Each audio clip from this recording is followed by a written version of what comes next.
We often speak on Understanding the Times radio about a coming one world system, and the outline for that is found in Revelation 13, and we can hopefully bring updates on that very frequently, but we also like to bring in the aspect of a one world religion, and we can see foreshadowings of that happening all the time. And one who speaks extensively on this issue is my radio guest for the next two segments, Amir Tsarfati. He was one of our speakers at Understanding the Times 2015. He is an Israeli. He returns this fall. Eric Barger is in studio with me as my co-host today. Let me just say about Amir that he served as deputy governor of Jericho. He heads the ministry known as Behold Israel, beholdisrael.org. He found the Lord through viewing the Jesus film in Israel a number of years ago, and he serves as a consultant for law enforcement agencies and Homeland Security on Homeland Security issues. Thank you both for being with me today.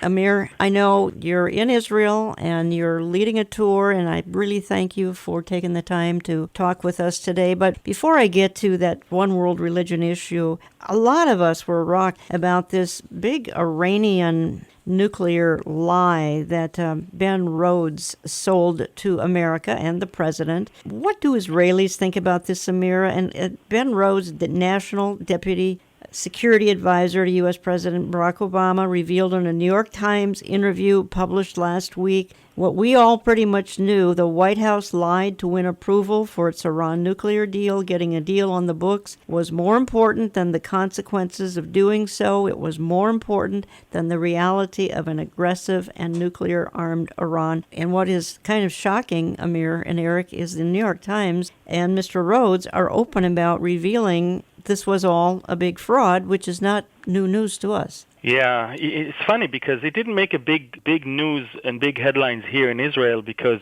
for us, the whole process from day one is based on lies regarding facts on the ground and lies regarding future prospect of this whole thing. And I think Prime Minister Netanyahu could not have been clearer, whether it's with his meetings with the U.S. President or in the UN, and especially not when he spoke in Congress and here in Israel. So we literally didn't make any big deal out of it. We knew it's based on lies, right. And the fact that people came out and admitted that was just something that we would say, okay, nice of you to say that, but too little too late, and we're already there, so there's really not much we can do now. You know, Jan, I think the only thing that's stunning about this is that they're being so brazen about it, because I agree. I think all of us knew that this was a farce and a sham, and when the left stands up and, you know, from John Kerry to who knows, all of them, and just says, oh, this is a wonderful deal, and everybody knows it's exactly the opposite. Well, there are many, many news articles about this. I happened to pick one out of Israel Today magazine,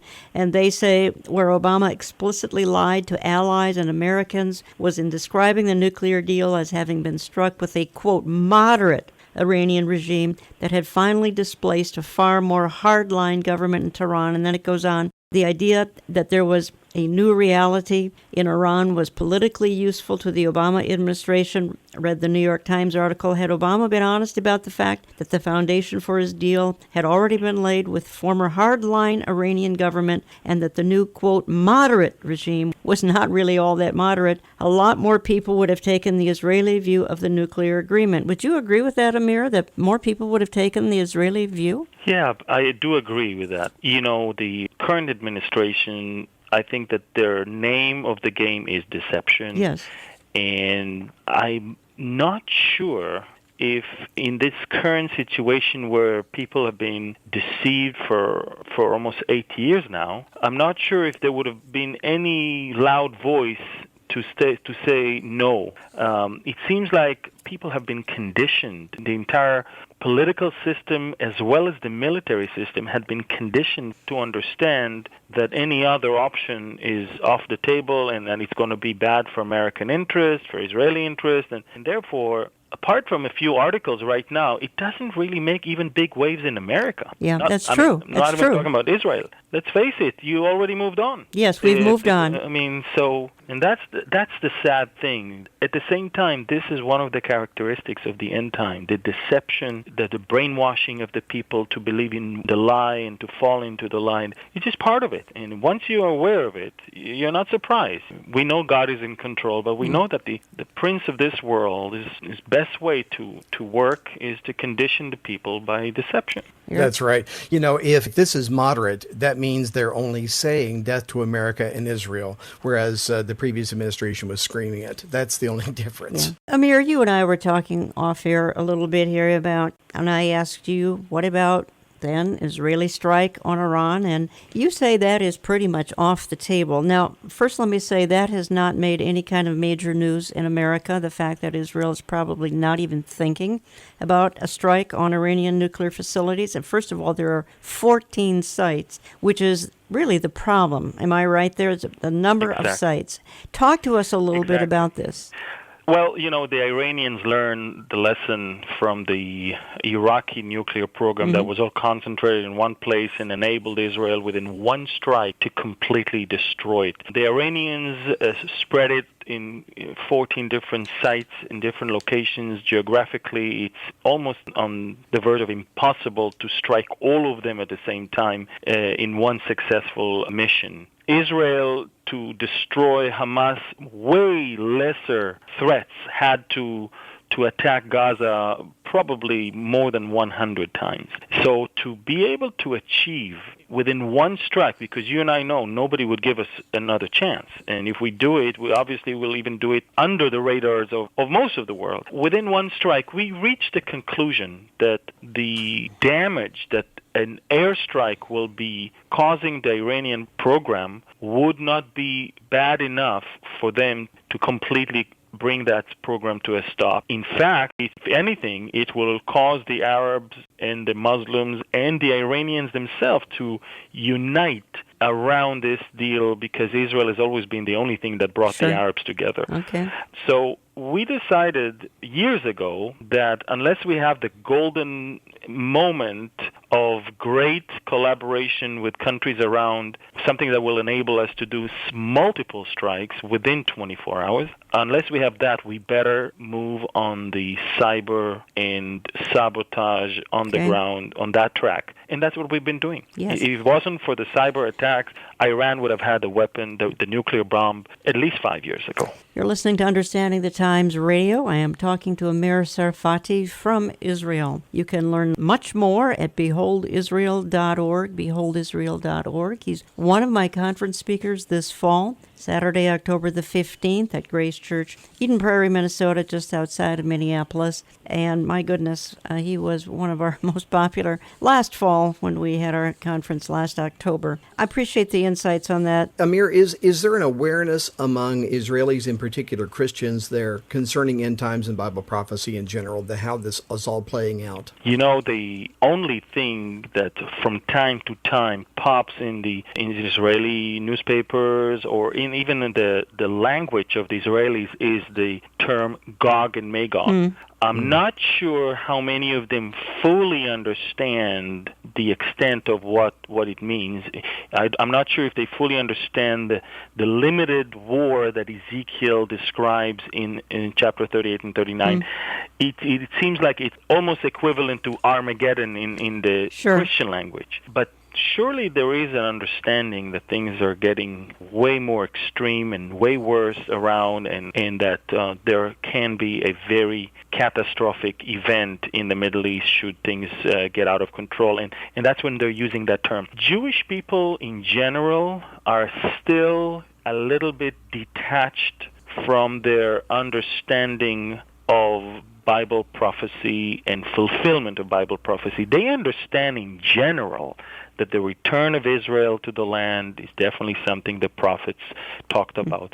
But they don't really look into the small details of the future. They more look into the return of Israel as a past event fulfilling promises and prophecies. I'm not sure how much they deal with what we know in Isaiah 17 and in Ezekiel and Zechariah 12 and 14. All that. Mm-hmm. That's something that is still, I believe, something they will discover when they fall in love with the Bible, when Sure. they read the Bible from cover to cover.